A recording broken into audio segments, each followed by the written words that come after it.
Bueno, regresamos con Diego Macera y César Gutiérrez. Vamos a conversar sobre el impuesto selectivo al consumo y otros temas más. Vamos a ver los currículos de ambos, por favor. Ahí está el currículo de César Gutiérrez, adelante. César es expresidente de Petroperú, consultor, ingeniero. Ingeniero civil... Mecánico, electricista. Mecánico, ¿uni? Mecánico, no, eso es de la Universidad de Ica. De la Universidad de Ica. Y vamos ahora con Diego Macera. Ahí está su currículum. Gerente general del Instituto Peruano de Economía, máster en Políticas Públicas de la Universidad de Chicago, Chicago Boy. Profesor de la Universidad del Pacífico. ¿Qué tal? Bienvenidos ambos. Gracias por la invitación. ¿Cómo están ustedes? Bueno, el impuesto selectivo al consumo, ¿no? Se hizo bien en moverlo, se hizo mal en moverlo, se hizo bien en aplicarle al combustible, justo cuando están subiendo los combustibles a nivel internacional, el barril de petróleo. Se hizo bien en ponerle a los carros nuevos, justo cuando el sector estaba saliendo. He hablado con algunos concesionarios y esto les ha caído pero mal, porque estaban moviéndose antes del mercado de autos. Y tú has explicado, César, en un momento que hay un tema contracíclico, que este impuesto se ajustaba, se subía cuando bajaba el precio del combustible y viceversa, para tener un efecto plano. Y también ha hablado de eso Diego el otro día, ha escrito sobre esto. A él le preocupa mucho pues, el tema del contrabando. Quiero escuchar las opiniones de ambos, si estuvo bien, estuvo mal, si fiscalmente también significa algo. Bueno, ok. Empecemos con César. Orden alfabético, como el colegio, más fácil. Perfecto. Mira, sí, pues la idea del impuesto selectivo al consumo soles por galón, no asociado como porcentaje del precio, la idea era que fuera contracíclico. Porque el impuesto a la gasolina tiene rodaje, que es porcentaje, y IGB, que es porcentaje. Explícale a la gente todo contracíclico. Entonces, ¿qué es? ¿Qué ocurre, no? Cuando baja el precio de los combustibles, y le siendo el impuesto al rodaje y el del IGB porcentajes, baja la recaudación. Y la idea es que se mantenga neutro y por lo tanto sube el impuesto selectivo al consumo. En el diésel tiene impuesto selectivo al consumo e IGB. El diésel es el combustible líquido que más se consume en el país, 52% del volumen es diésel. Igual, ¿no? Bajaba el precio del diésel, entonces bajaba la recaudación del IGB, había que subir el selectivo. Pero eso no se vino haciendo en los últimos meses del gobierno de Humala, en los últimos años. Tampoco se hizo en el tema de PPK y este gobierno hereda una necesidad de recaudación de caja fiscal. Entendido con la necesidad, bien, el problema es el momento. En el momento que se hace, toma un mercado en los cuales el precio de los combustibles estaban subiendo. Claro, no habían leído el periódico y que Irán se había peleado con Trump. Claro, y a veces no necesariamente sigue la tendencia del crudo, pero la tendencia del combustible sí subía. Y es más, en este periodo, desde el momento que se habla el incremento selectivo al consumo a la fecha, el precio internacional del diésel ha subido cerca del 6% como producto. Y por supuesto el impuesto selectivo al consumo hoy día con los precios que existen en el mercado, con la lista de Petroperú pesa como 12% del precio total. Entonces, la mirada del MEF ha sido, pero esto acá impacta solamente un 0.4%. ¿Y una sola vez? Claro, entonces, y ha mirado el Fondo de Estabilización de los Combustibles, pero tiene que entender que eso no es mandatorio. El Fondo de Estabilización de Combustibles es una sugerencia que puede no respetarse. Cuando tú miras la estadística oficial de los precios de los combustibles en el Facilito, que es una publicación de la CINERMIN, hemos llegado a que el diésel ha subido 4% consumidor final. La pregunta es, ¿eso se ha trasladado a los alimentos o no? La cifra de la inflación dice que no, pues no, porque 0.0 y algo. Y eso lo que ha ocurrido es que hay abundancia de unidades de transporte de carga y la abundancia ha hecho que no hayan podido trasladar el precio y eso es internalizado como costo, lo cual molesta mucho al transportista de carga y esto ha devenido ahora en un amenaza de paro para el 5 de junio. Y la paralización de Arequipa fue total esta semana. Fue fuerte, sí. Entonces, pero no solamente es el impuesto selectivo al consumo lo que reclaman los transportistas, ¿eh?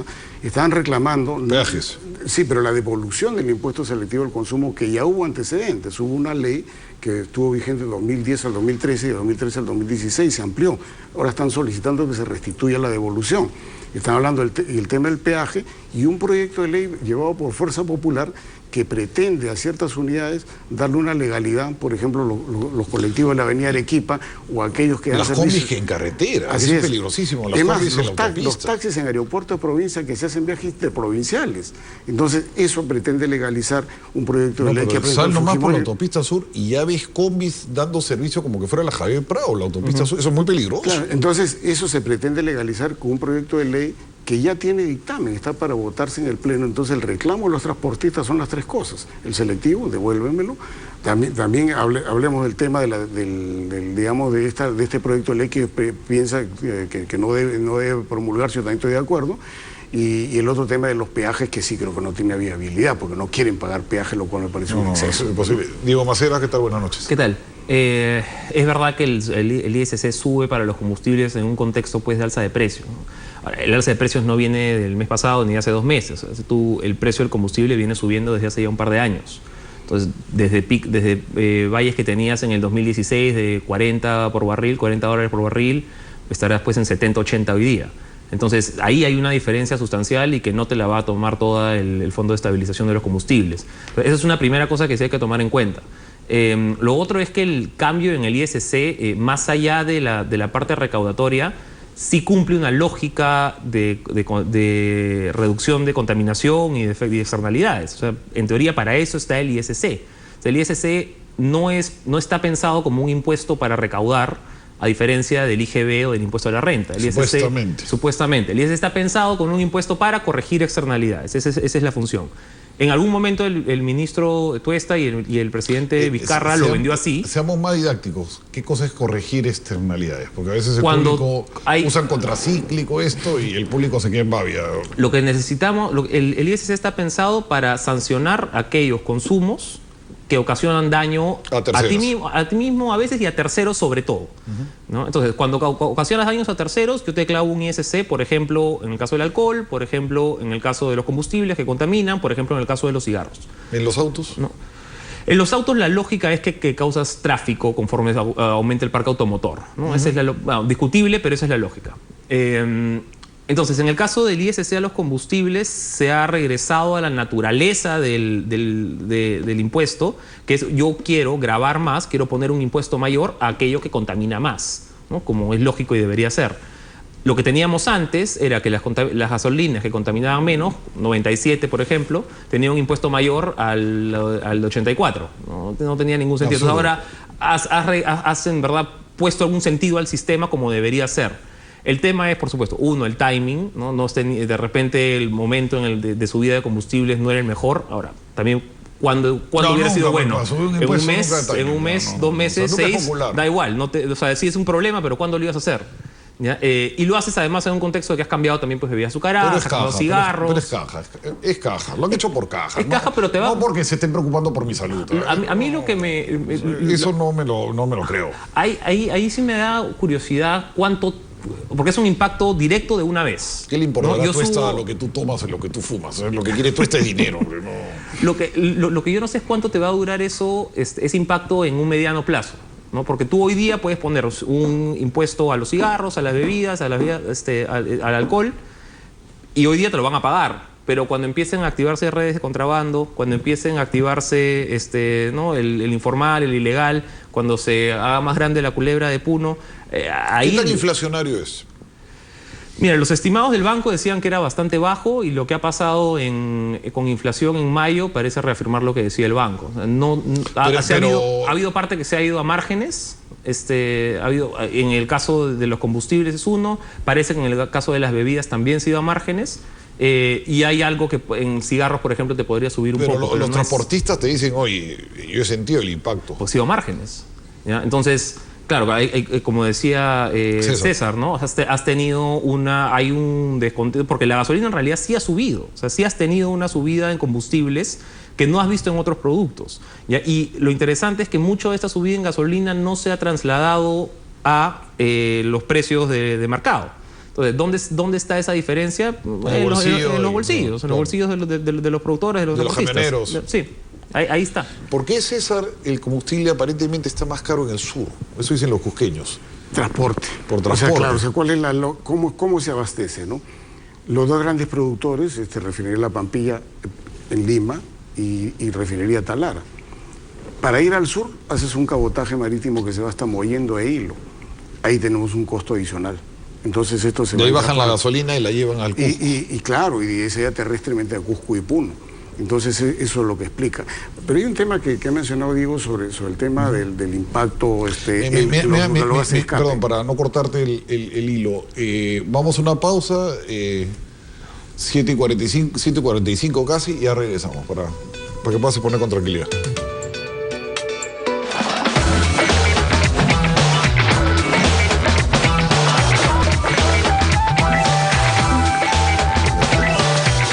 Bueno, le corté, justo está dándonos unas apreciaciones César Gutiérrez. Quería referirme a lo que dijo Diego sobre el tema del impacto sobre las personas y la contaminación. Primero, que en el caso del transporte de carga, que es eminentemente a diésel, el 52% del volumen de combustibles líquidos es diésel, no hay sustituto.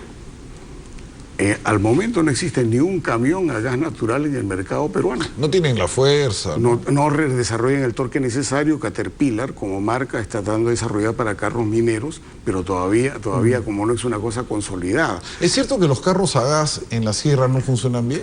Tienen problemas con el torque. O sea, el torque lleva la fuerza suficiente para poder subir. ¿Y también los sedanes, los coupés, los carros chicos también? Todos.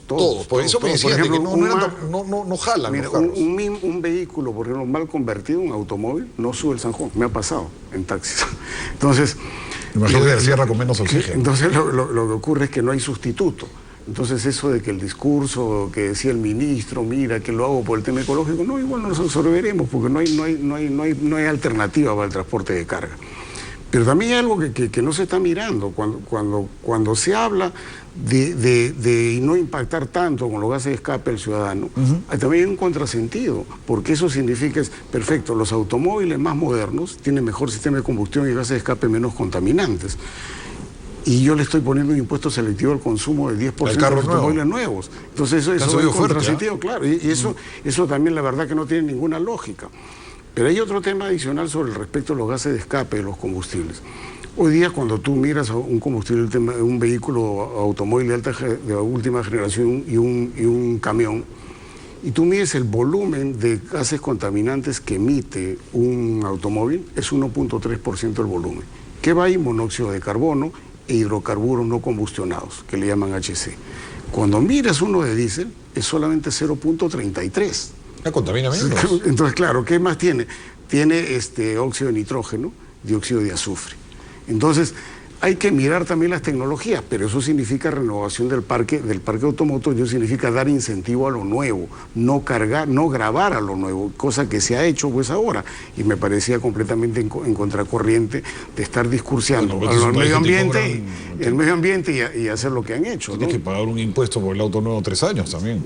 Por supuesto, entonces no hay incentivo para eso, y eso sí era importante si lo pensamos en el medio ambiente, pero hubo un tema adicional sobre el medio ambiente, o sea, en la medida que los combustibles tengan biodiesel, hoy día tienen 5% del volumen, y etanol hoy día tiene 7.8% del volumen, y se puede llevar a 10 en ambos casos sin cambiar el vehículo, los gases contaminantes disminuyen significativamente. Los monóxidos se convierten en dióxido, dióxido es un gas de efecto invernadero, pero no hace daño a la salud. Y además el propio cultivo, ya sea de las plantas que dan etanol o de que dan el biodiesel, absorbe eso. Pero no se está haciendo. ¿Por qué? Porque las refinerías lloran cuando les incrementan el porcentaje del biodiesel. El biodiesel que se incrementa, diésel que no se vende en la refinería. Etanol que se sube, gasolina que se deja de vender. Entonces, si seamos ecológicos de veras, pues. Diego, ahora el ministro dice, el presidente, el gabinete dicen que se van a evaluar los selectivos.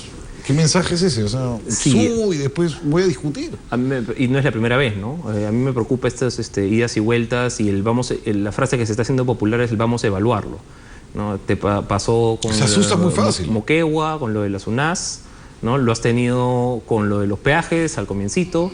El IR dijeron, ¿sabes qué? El del impuesto a la renta a personas naturales, eso lo dijo Tuesta y al día siguiente o por otro día sale Villanueva a decir eso ni siquiera se está evaluando, y ahora con el ISC vamos a evaluar de nuevo. Entonces, a mí la verdad que da una sensación de me pechan un poco y retrocedo, cuando en realidad no es una reforma. Si esa es tu reacción ante reformas más o menos chicas, ¿no? Un ISC, unas cosas, o sea, ¿cómo vas a sacar pues la reforma laboral? ¿Cómo vas a sacar la reforma judicial? ¿Cómo vas a sacar la reforma política? O sea, nos olvidamos de eso. Ahí se viene un lío bien gordo, porque está la discusión de la prórroga del régimen agroexportador. El ministro de Trabajo se le ha metido en la cabeza a Cristian Sánchez que de ninguna manera. Les he hecho saber a los congresistas que incluso él renunciaría si se aprueba. Y todo el grupo de Neves, ¿no? De la Católica, todos ya se están moviendo, Villavicencio, ¿no? Y la República también. Mome está con el periodicazo en la mano, que ha estado en Palacio de Gobierno, me dicen, porque ahora en la tarde Mome estaba circulando por ahí un WhatsApp. Y ahí no sé qué va a pasar, porque a este gobierno le haces un poquito de bulla como los pescadores del norte y retrocede inmediatamente. Sí, estaba inicialmente en las facultades, ¿no? Y de ahí el gobierno dice, oye, ¿sabes qué? No, míralo tu Congreso, el Congreso lo discutirá. Ahora, sí necesitas una suerte de consenso político para esto, ¿no? Porque es una medida polémica. Por ese lado, de repente lo entiendo. Pero sí me gustaría que haya, si no lo vas a sacar por facultades, por lo menos que haya un apoyo decidido del Ejecutivo para decir, oye, no, este régimen ha funcionado, ha reducido pobreza en el agro, ha incentivado inversiones, el Perú es el primer agroexportador de varios productos, ¿no? Mantengamos lo que funciona, ¿no? Y es más, no solamente eso, sino como era la idea inicial, extendámoslos a la acuicultura, extendamos a forestal, se mueren de miedo, silvestres. es difícil, se mueren de miedo, ¿no? Ese era mi punto. O sea, si te da miedo con protestas chiquitas, la de Moquegua, por ejemplo, era una cosa relativamente chica, ¿no? Pero retrocediste. Entonces, si ya una cosa del colegio de ingeniero, ¿no? De la zona, no fue una cosa era una cosa muy chica. No. Y para que intervenga además el premier, ¿no? Para decir, a enmendar plana a las UNAS. No, pues. A mí, por eso, esto del retroceso al ISC no es tan sorprendente en el contexto de ahora, César, me decía claro, tiene el problema que eso tiene que pasar por Congreso, pero me decía un observador, mira, en lugar de complicarse tanto con el selectivo, y encima se recauda poco, hubieran pues subido un punto al IGB, hubieran tenido más dinero más fácil. Y que es la gran fuente de la recaudación. Ahora, el tema es cómo van a resolver este impasse, porque se está anunciando que el 5 de junio hay un paro nacional de los transportistas de carga. Como tú decías hace unos momentos en el corte, en provincias se ha sentido drásticamente el paro. En Brasil ha sido bravo, ¿eh? En Brasil ha militarizado las carreteras y sigue el paro. En Brasil el tema está complicado. Entonces, si esto llega a Lima y no necesitan más que poner un conjunto de camiones que no dejen pasar la Panamericana al centro, claro. El paro de los camioneros de Allende se trajo abajo fue tremendo. Gobierno. Una de las razones de la caída de Allende fue el paro, sí. Pero sí es bien complicado. Ahora, la pregunta es, ¿cómo va a resolver el gobierno este reclamo sobre el selectivo? ¿La devolución es viable o no? Porque están pidiendo la devolución. Y el gran tema de la devolución era que si te doy devolución, que era en ese momento hasta 18% del precio final, que eso es lo que le aliviaba, estoy incentivando la formalización, pero la SUNAT manifiesta que la formalización fue muy pequeña, que no tuvo impacto. Es un tema que podría tener una salida del gobierno sin variar el selectivo. Y de ahí tendríamos que tener el apoyo de SUNAS. Perdón, Catalina, ¿tienes por casualidad el cuadro del gasto público, cómo se incrementó? ¿Lo tienes? Mira, les quería mostrar este cuadro un poco cambiando el tema. Miren cómo ha subido el gasto del año 2011 al 2017. Presidencia del Consejo de Ministros ha subido 1.300%. Mujer, 1.700%. Hay algunos, bueno, que uno no entiende, interior, ¿no? Pero ¿han visto la planilla estatal cómo ha subido? Me pasaron ese cuadro, me lo pasó un colega de ustedes, bueno, colega de señor Macera, que es economista, y me dijo, Miraldo, cómo ha subido el gasto estatal. Comparen el 2011 con el 2017. No se puede tener la costumbre de los economistas de poner a la derecha y a la izquierda. Yo pondría primero el 2011 porque leemos distinto, pero miren la subida. ¿Qué ha pasado? O sea, este es el déficit fiscal. Claro, y eso es sobre todo planilla. Eso es planilla. O sea, mira lo que nos ha dejado Humala. O sea, comparen. Ese cuadro dice muchísimo. Humala ha inflado el Estado. Y ahí no están las empresas del Estado. No están las empresas del Estado, no están tampoco regiones. ¿Cuántas personas se han incrementado en la planilla de salud? ¿Cuántas personas se han incrementado en la planilla de Petro Perú? Eso ahí no está en ese efecto. Has tenido un doble efecto, ¿no? Has tenido por un periodo demasiado largo de subidas de incrementos de la remuneración pública bastante por encima del PBI. Y por otro lado has tenido una caída de ingresos progresiva principalmente por el fin del commodities del 2013. ¿Es más gente o es aumento de sueldos o son las dos cosas? Pues, si han subido es un poco de dos cosas. Lo último que has tenido, los últimos aumentos grandes que han sido esas regulaciones para los profesores y algo para los policías. Entonces lo de los profesores fue lo que te subió el último año bastante remuneración. Claro, son medio millón, ¿no? Básicamente, claro, los profesores son 400.000 y pico. Le sube 10 soles nomás. Claro, le sube un sol la hora dictada y ya volaste. ¿no? Entonces, ahí ha estado el principal aumento. Y hay un problema ahorita, ya están pidiendo dinero otra vez. Es que ves cómo se dispara la planilla y dices, bueno, o Bala ha contratado un montón de gente o... Lo que pasa es que ha habido aumentos y que uno a veces dice, oye, no puede ser que a un profesor acá se le pague 1/3 de lo que se le paga a un profesor en Chile, ¿no? Todo el mundo de acuerdo con eso. Pero es que esto no es Chile. Deberían ser más altos. Pero ¿cómo haces para pagarlo? ¿No? Entonces, el presupuesto de educación, por ejemplo, ahorita lo tienes en más o menos 20% del presupuesto total, que no es poco. 20% de tu presupuesto en educación es un montón. ¿Ya? El problema es que el presupuesto en total es chico, porque no estamos recaudando tanto. Y a esta subida de gastos, mucho de remuneraciones, se ha mezclado con una caída de los ingresos públicos, básicamente por la caída de los commodities, ¿no? Entonces, eso te da el 3.5 de César, déficit ¿cuánta proporcional. gente más había en Petroperú? ¿Cuánto entonces todavía ahora? Eran de 1.700 y ahora prácticamente se duplica. Y en Son salud, el doble. Claro. Y cuando hablábamos en el tema de salud, en mi época, estamos hablando del año 2001, eran 37.000 y ahora creo que son más de 50.000. O sea, el Estadio Nacional no puede albergar a todos, si es que los convocasen. No, es peligroso. Y Ha crecido. hay un punto importante ahí en lo que va a venir con las elecciones regionales, porque este es momento también para empezar a contratar gente en los gobiernos regionales, en los gobiernos nacionales, los dejas ahí y que el siguiente se haga cargo.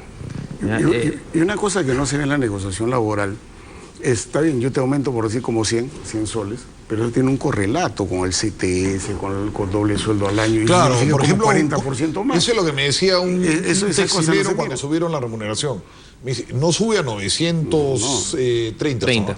30. Yo tengo que pagarle al pata casi 1.300. Claro, porque tengo que sube pagarle la 40% más. CTS y le tengo que pagar esto. Tienes que Entonces, pagar esa salud. que cuando no es sale 9%. Johnny Lescano y dice 930, yo quisiera sentar acá a Johnny Lescano y que pague. Me dice, porque te sube más. Y luego el margen ya no te da. Mira, 60% más, ¿no? para una empresa- 40% más sobre Para el una aumento, empresa de claro. régimen general que paga impuesto a la renta, estás hablando que tiene que pagar de esos 930 multiplicado por 17.4 en el año.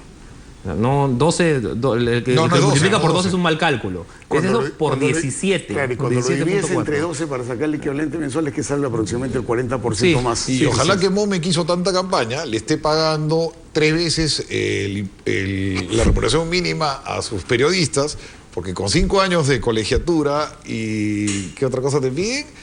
La ley establece que te tienen que pagar. Ojalá que Mome esté pagando casi 2.800 soles mínimo a sus periodistas, pues lo veo siempre reclamar cosas, a ver si allá adentro están ¿Cuántos haciendo- recibo honorarios profesionales habrá adentro? ¿Y cuántos son por recibos y cuántos son claros? el- Es fácil cuando salen y hablan. Bueno, el reto con el minuto, cuadro, ¿ah? sí, el reto con el cuadro que decías en realidad es la eficiencia del gasto. Más que mirar el número, mira, sabes que ha subido mucho, ¿estamos gastando bien o estamos gastando mal? ¿Ya? Y ahí es donde se están filtrando, es el tema con salud, es el tema con la reconstrucción, es el tema con los grandes, porque es el tema con educación. El gran problema del presupuesto es que estamos gastando mal. Ahí es donde tiene que estar la reforma, más que en pensar si sube o baja. Bueno, muchas gracias, ha sido muy aleccionador, ha sido muy aleccionadora esta conversación, muchas gracias a ambos. Josefina Tausen, le doy la posta, noticiero a las 8 de la noche. Hasta luego.